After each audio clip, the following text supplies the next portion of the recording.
दोस्तों, मैं आचार्य ध्यान आमीन। साधना को लेकर और समाधि को लेकर कुछ गलत फहमियाँ हैं, तो वो यहाँ पे मैं क्लियर कर रहा हूँ। एक साधक ने प्रश्न पूछा है, वो प्रश्न आप सुने। उसमें कुछ तो चीज़ें बिल्कुल पॉजिटिव और ग्रोथ की हैं, मगर कुछ चीज़ें बिल्कुल नेगेटिव और ग्रोथ की नहीं है। तो आप पहले सुन लें। जी प्रणाम आपको। गुरुजी, मेरे कुछ सवाल थे। क्या शंख फूंकने से साधना में गति मिलेगी? क्योंकि शंख का फूंकने से आपके जो फेफड़ों में ताकत आती है, क्या इससे साधना में गति मिलेगी? मेरा दूसरा सवाल है कि क्या पद्मासन लगा के ध्यान करने से साधना में गति मिलेगी? पद्मासन का मैं प्रैक्टिस कर रहा था, तो मैंने एक चीज़ नोटिस किया है, अपने आप रीढ़ की हड्डी को पूरा सीधा रखता है। अगर आप बैठ सके तो मैं मैक्सिमम 25 से 30 मिनट तक बैठ सकता हूँ। तो क्या मैं इसका उपयोग कर सकता हूँ? और तीसरी बात, क्या हवन करने से साधना में गति मिलती है? क्योंकि हवन का मैं जो नवरात्रि में कर रहा था, तो जब भी मैंने हवन किया है, मैंने ये पाया है कि मुझे ज़बरदस्त एनर्जी फील होता था उसके कई दिनों तक। तो या फिर ये हो सकता है कि ये साइकोलॉजिकल हो, लेकिन मैं बस जानना चाहता हूँ। धन्यवाद। आप समझें, हम एक एक चीज़ को स्टेप बाय स्टेप चलते हैं। शंख बजाने से, शंख आप सभी लोग जानते होंगे, शंख बजाने से क्या साधना में गति होगी? हाँ, बिल्कुल होगी। थोड़ा सा तरीके को बदलना पड़ेगा। ठीक है, पहले तो समझ लें साधना में गति का अर्थ क्या है। साधना में गति का अर्थ है साधना से समाधि में पहुंचना।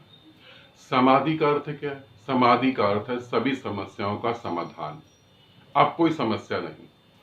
समाधि में अब क्यों है? समाधि में अब समाधान हो गया, अब कोई समस्या नहीं है। ये कैसे? क्योंकि समाधि में आप ही नहीं होते। आप पूर्णता मिट जाते हैं और परमात्मा पूर्णता प्रकट होता है। तो जब आप ही नहीं होंगे तो कोई समस्या नहीं होगी, है ना? तो साधना से समाधि में पहुंचना। अब साधना जो तुम्हें गति देगी समाधि की तरफ, ये बेसिक चीजें से जरूर समझ लेना। हर एक साधक को ये समझ होनी चाहिए। तुम्हारी सारी साधना पद्धति, तुम्हारी सारी साधना क्या तुम्हारे मन को मजबूत कर रही है या तुम्हें मन से पार ले जा रही है?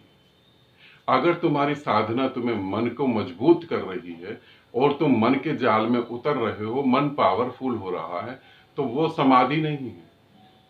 वो एक तरीके से तुम सिद्धियां हासिल करने चले गए। समाधि का अर्थ है साधना का अर्थ है समाधि में पहुंचना। कैसे तुम मन से दूर हो रहे हो, कैसे तुम्हारा मन मिट रहा है। अब शंख बजाने से कैसे हमारा मन मिटेगा, इसे समझना। शंख बजाने से कैसे हमारा मन मिटेगा। ठीक है, अगर आप ये सोचते हैं मैं शंख बजाता हूं तो मेरी जो चेस्ट है उसमें जो फेफड़े हैं वो पावरफुल होते हैं, फिजिकल बॉडी पावरफुल होती है, नहीं होती है। ऐसा नहीं कह रहा कि नहीं होती, होती है। मगर जो हम अर्थ को लेकर और जो गति को लेकर बात कर रहे हो वैसा नहीं। शंख आप बजाएं, जब आप शंख बजाएंगे तो नेचुरली आपके अंदर ऑक्सीजन की मात्रा ज्यादा आएगी, आप ज्यादा ऑक्सीजन लेंगे। ठीक है, अब क्या करें, आप शंख बजाएं और उसी शंख की ध्वनि को सुने। ठीक, उसी शंख की ध्वनि को सुने और ये सेम टाइम होना चाहिए। जैसे मान लीजिए अभी मैं शंख बजा रहा हूं तो अभी उस ध्वनि को सुन रहा हूं।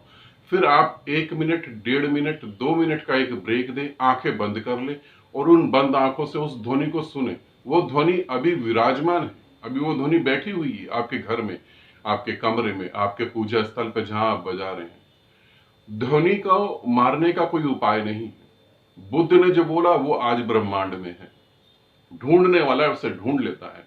कृष्ण ने जो गीता बोली वो भी ब्रह्मांड में। शब्द ध्वनि कभी मरती नहीं। आपने जो शंख बजाया वो शंख की ध्वनि 7 घंटे से लेकर 21 घंटे तक आपके घर में घूमती रहती है।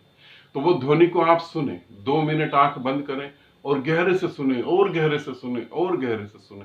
ये सुनने में जो है आप मन के पार जाने लगेंगे। 2 मिनट बाद फिर शंख बजा सकते हैं। शंख से साधना में कैसे गति होगी? शंख से साधना में इस तरीके से गति होगी। ठीक है, आते हैं आसन पे। आसन बहुत सारे हैं, आप कोई भी आसन लगाकर जिसमें आपको कंफर्टेबल हो रीढ़ सीधी हो। आसन का अर्थ क्या होता है?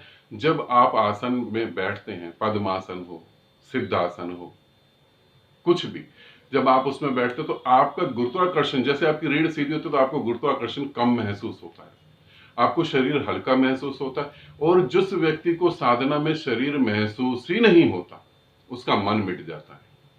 तो आसन से कैसे हम समाधि में जा सकते हैं? इस तरीके से।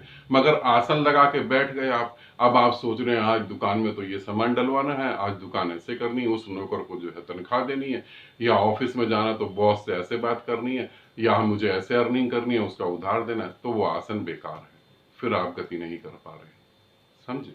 अब दूसरा आता है हवन। ये भी बहुत नाजुक विषय है। हवन से क्या हमारी साधना में गति होती है? क्या हम समाधि में जा सकते हैं? हाँ और ना, दोनों ही है।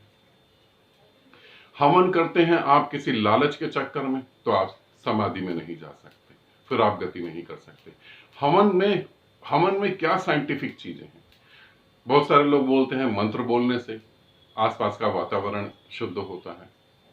आसपास का वातावरण आपसे प्रभावित होता है, ठीक है, आपसे प्रभावित होता है। आप मंत्र बोलते बोलते अगर आप संसार के विचारों में उलझे हुए हैं तो वो आसपास वातावरण शुद्ध नहीं और अशुद्ध होगा।